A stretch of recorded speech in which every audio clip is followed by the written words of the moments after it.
Beck, hello. Can you believe we're on Episode 4. I can of our absolutely Nap Trapped believe it. I feel like I've been podcast? in the studio all week. So we have. Almost quite literally. This episode is going to be a fast five, rapid fire episode, particularly for parents with newborns or in the fourth trimester, so 0 to 3 months. We know that newborn parents probably don't have a lot of free time to be listening to a podcast that could sometimes be considered a luxury. So we want to keep this light and loosey-goosey So let's get and started, fast shall we? five.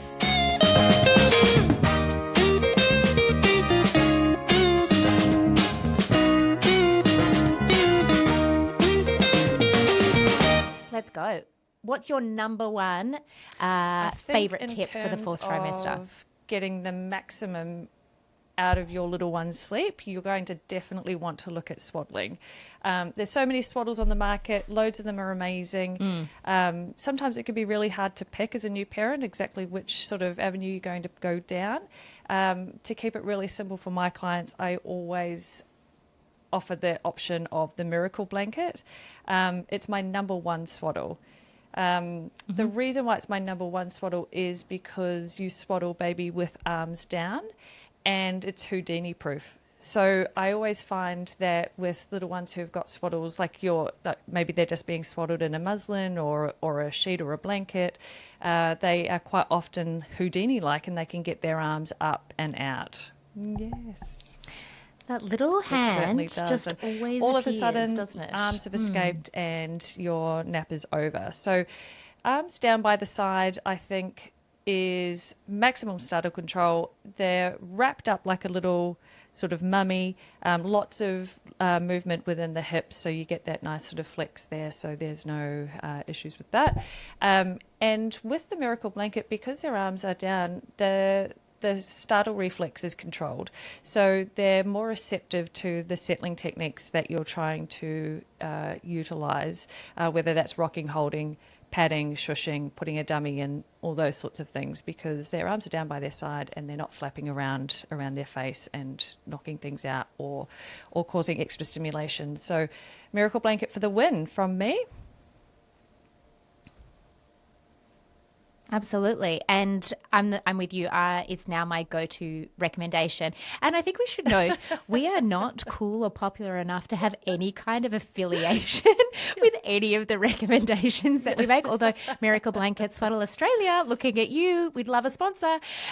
This is just genuinely what we love and recommend. And then what our families and clients and babies respond really well to. We like to keep it simple. I just want to sort of give a moving little, on like, to a what were you going to say? miracle blanket wrap, really, because they didn't have them when my first was born, but when my second he was 4 months old, like the unbelievable kind of night that he had in night one. So I wrapped him in the miracle blanket night one.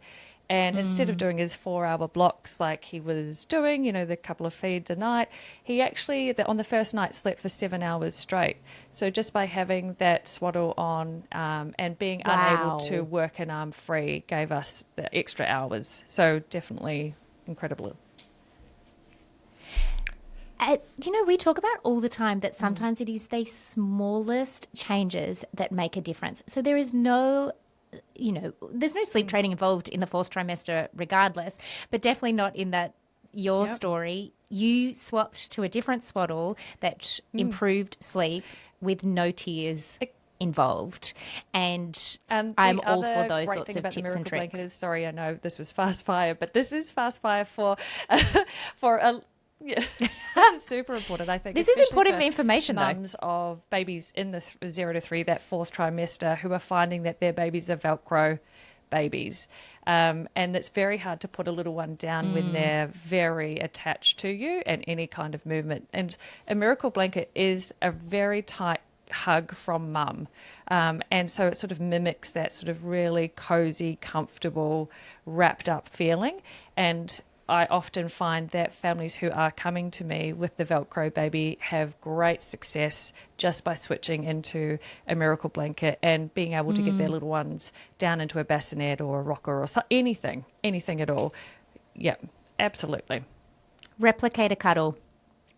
Yeah. How long do you find that it usually lasts? We're really deep diving now on the miracle blanket, but how long do you find that it usually lasts? Like, if you're going to make the investment into it, I find, how many months do definitely you at least find 6 months, the average because family gets?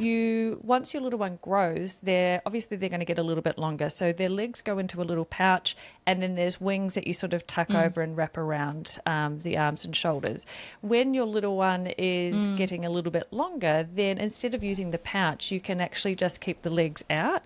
And the other great thing about the miracle blanket is you can extend its life, because you can use it over a sleeping bag. So if you're going into winter and your little one is getting a little older, and you still want to utilize the benefit of the arms being down and maximum startle control, you can use a sleeping bag that is sleeveless underneath and use the wings of the miracle blanket to wrap over the top and keep them nice and snug and firm. So lots of life out of a miracle blanket. And I often find that little ones are, while they can roll Amazing. through the day, they're not rolling at all for naps or nights. And so you get that ability to sort of have a longer lifetime. Yes, absolutely. It buys you so much time, doesn't it? And then, if you get to 6 months in a miracle blanket, it's a whole different kettle of fish to then transition out and maybe work on some self-settling, compared to if you're trying to do it at 4 months and the startle reflex, the arms are still flapping and flailing around. And we love a product that you can get some absolutely a cost some per time wear is, out of. cents. Oh, yeah. That's it. All right, moving on to Fast Five number 2. My top tip for the 4th trimester is to start working with light and dark. And there's a lot of confusion often around how light the room should be for a young baby when they're napping. And I see this in my TikTok comments all the time that, Sally, I thought that if I put my newborn baby down in a dark room during the day, they're going to think it's nighttime and take some 10-hour sleep. The only time where I would say, okay, yes, you definitely should be working to a light room with a newborn during the day, is if your baby has very clear day and night confusion, which a lot of babies do. So that's where they want to sleep all day and then be awake and party all night. And one of the ways to help a baby adjust and get on a more appropriate time zone, if you will, is to definitely be actively waking them during the day, getting their feeds in, maybe waking them at the 2-hour mark instead of the 4-hour mark of a nap, and exposing them to light so that you start to signal to their brain, actually, this is the time when we're meant to be awake, and then bedtime is bedtime. But from about the age of 8 weeks, your baby's developing circadian rhythm is starting to produce melatonin, and we want to work with the grain of our baby's developing system. So if the day and night confusion is put to bed, pardon the pun, then we can absolutely start working on getting better naps. And from about the age of 8 weeks of age, I like to have, if your baby's going to have a bassinet nap or in the cot and they're in their miracle blanket swaddle, then I have them in a pitch black room for their day nap and for their nights. And then when you come out after a nap, that's when we want to expose them to natural light and really start to signal to their brain the difference between nap time and awake time. And that can be done really from 6 to 8 weeks of age and working with their developing circadian rhythm. Now, of course, if you're doing a contact nap or a nap on the go, that doesn't really need to apply. You don't have to sit in a pitch black room with a baby on your chest. But if they're going to go into their bassinet or a cot to have a little practice of a more independent nap, then having a nice dark room, particularly for babies that get very overtired, overstimulated, are very social, even from those early days, then that can really help to switch off their brain and nudge their melatonin to say, okay, release now. Amazing. So that's my top tip. Tip number 3, because we're doing rapid fire, I think we might go in with wake windows. So this is always a hot topic. So with wake windows for newborns, we start with a very short wake window. So for little ones of, say, 0 to 6 weeks, we're probably working with wake windows of maybe 45 to 60 minutes. So from the end of one nap to the start of another, you've got a very short period of time that we want to, get our feed in, change a nappy, get a burp up. If there's time allowing, then we sort of have a little bit of tummy time. You really don't have a lot of time to do too much at all before they need to go back down for their next nap. So fast. And so it's goes so important quickly, to doesn't it? do a little blend of watching the clock, because it's very easy, particularly in those early days, that you may, really enjoy the snuggles. You're looking forward to friends and families coming over and having a bit of a cuddle and a pass around and welcome to the world baby kind of affair. But the key is to keep watching the clock a little bit so that you're not overshooting things, because the moment we overshoot a wake window and we sort of move past their appropriate time frame, then they're going to become overtired, and then it's going to be quite hard to get them off to sleep. So always sort of watching the clock a little bit if we can. I would say from 6 to 9 weeks, we're maybe at around the 75-minute mark between naps. And then as we get to the 3-month mark, I try and make it a blanket 90-minute rule. So between all naps, we're sort of at that 90-minute time frame. 3 months is a little bit easier because now you've got this time during the day to do a feed, to have a bit of tummy time. Things start to sort of fall into place a little bit more easily. So certainly watching the clock and looking for tired signs as well.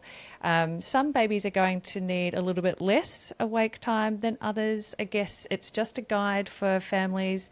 I think the main takeaway from a wake window is that if you're finding that your little one is unable to settle easily, to complete one sleep cycle. So one sleep cycle would be, 40, 45 minutes as such. If you're finding that your little one is sort of napping for 20, 30 minutes at a time, or really struggling to fall asleep, then having a little look at that wake window and see if you can adjust it slightly. I remember with my own, particularly with my first, and she's such an easy sleeper, I could never get to the wake windows that were in all the books and all the guides and online. She always sat, maybe 15 minutes under. I would have been absolutely stretching her. And she always had this really telltale tired sign, which we called the glazed donut look. So she'd be like on the mat, on her back. And this was from little. And she'd be playing, and then all of a sudden she would just gaze off into the distance, and her eyes would sort of just glaze over like a Krispy Kreme, and we'd be like, right, Swaddle, Yes. white noise, bassinet, Absolutely. let's go. But yeah, she could never make a full I think maybe sort of that's one of the standard traps that I wake sort window. of see quite regularly from families, is that there are, there's lots of literature out there. There's lots of books. There's lots of guides and so forth. And one of the things that I do see is a lot of these guides do have quite long wakeful periods. And so it can sometimes be quite frustrating for families when they feel like their little one isn't quite living up to what this particular guide or book recommends. So that's where your tired signs do come into the mix, and sort of having a very realistic expectation of actually what the wake window is. So yeah, and I think that you'll probably find. All right, moving on to tip number 4. I always recommend, and I did this with my own babies too, is to have a go at popping baby down awake or drowsy, if that sort of elusive drowsy but awake moment appears for you, but just at least once a day, popping baby down awake just to see if they're able to drift off to sleep. Now, by no means is this, we're not looking to sleep train. It's probably not even as formalized as self-settling off to sleep for a newborn. But what it is it's a moment of opportunity for your baby to realize, oh, I can get comfy, on my back, particularly if they're contact napping a lot during the day. They can get familiar with the bassinet or the cot, their swaddle, all those little rituals and routines, the sleep environment. And you just give them an opportunity to see if they can do it. Because one of the things that I like to do as a sleep consultant and as a mother is I like to future-proof sleep. And I often find that if we start sort of the way we intend to finish, which is, for us, having independent sleepers that can truly self-settle, those sorts of moments of opportunity can start from the get-go with no pressure. If your baby then is having a really hard time, of course you go in and assist them or pick them up or do whatever you need to do. But sometimes newborns and any baby in that 4th trimester actually surprises us that they can comfortably drift off. And what that also then does is not only the baby can have a go at it, but it also gives parents the confidence of like, oh, they did that. I might try again at the next nap or that same nap tomorrow, and that means I'm going to go and have my shower or play with the toddler or sit and watch Netflix uninterrupted. The rest of the day, the rest of that nap even, can be contact, on the go, fully assisted. But it can sometimes just future-proof that if they've always had this moment to practice, that you may get to 4 months, 5 months, 6 months, and they're already rock star true self-settlers because they've just always had a go, rather than sometimes ending up with a baby that was really assisted for the first 3-4 months of their life. It then becomes unsustainable, and then we're teaching them a whole new brand new thing with sleep training. So I like to just offer that little opportunity, even if it's just once a day, and just see what happens. If it's a bit of a fail, doesn't matter. And you assist them and you try again the next listeners day. out there are wanting to try and implement that strategy, just being curious and seeing what happens. Is there a certain time of the day that it would work better to try the snap? Yeah. I love the first nap of the day. I find that there's a hangover from overnight sleep pressure. And it's usually, even when I work with much older babies, I often nap train. If we're on long naps, I often nap train the first one of the day because it nearly is always the easiest. But not only that, that if it doesn't go so well, you have the rest of the day to play catch up rather than trying to do it at 3 p.m. and then ending up with this huge long wake window and an overtired baby before bed. You just have a nice short wake window, you do your little ritual and you pop them down, let's say at 7:30 in the morning, depending on what time they'd woken up, and you just give them an opportunity to have a go. So I nearly always start with the first nap of the day because I very much like to pick my battles and set us all up for success. I want those wins. Tapping out towards the end of the day. So, I mean, yeah, gosh, yeah, well, that's where the spicy Maher comes into play, doesn't it? We're all... I know I'm coming. We need to record a podcast from your house with the spicy mugs. I think, like I'm coming over. If anything, you want to avoid trying to do that little practice run at the end of the day. It's almost always going to be unsuccessful. So starting in the first part of the day is always awesome. And I guess this leads us into our final tip for families. That really is just plain and simple, be very kind to yourself. Have very low expectations around your little one's ability to self-settle or settle in this first trimester. It's really just about setting the stage for really great sleep, and that can be done with all the things that we just spoke about. So, having a super dark room, swaddling, and lots of opportunities to practice going into the cot more independently. So being curious, but it's not going to work every day. It's not going to be this amazing, and we just flipped a switch by just trying this and, from there on in. Yeah. And then, if only. And, where's that magic wand when we need it? Difficult than others. So the key is to be kind to yourself because you've always got another nap, another night and another day to keep practicing. So opportunities to practice is where it's at. Always keep offering and be kind to yourself. Yeah. And, sometimes I had to remind myself, particularly with my second baby, and I'm sure we'll do an episode where we talk about our own experiences. But my second baby was a really tough newborn, and my recovery was very, very tough, and I actively had to remind myself to lower my expectations, to not compare, particularly between my two children, because they had very different sleep experiences. And I just had to surrender.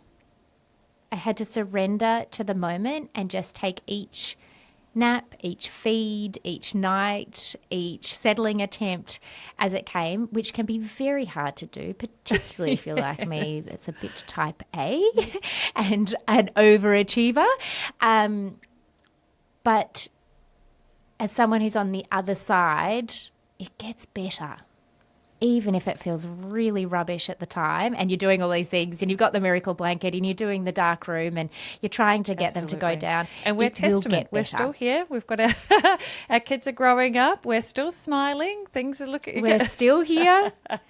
I'm even contemplating baby number 3, so it definitely does get better. Or maybe my brain just, I know, and I'll definitely be using a miracle blanket. I haven't owned one, despite recommending them constantly. That'll be look forward to those the little first thing I purchase. Videos, the origami of the old miracle blanket.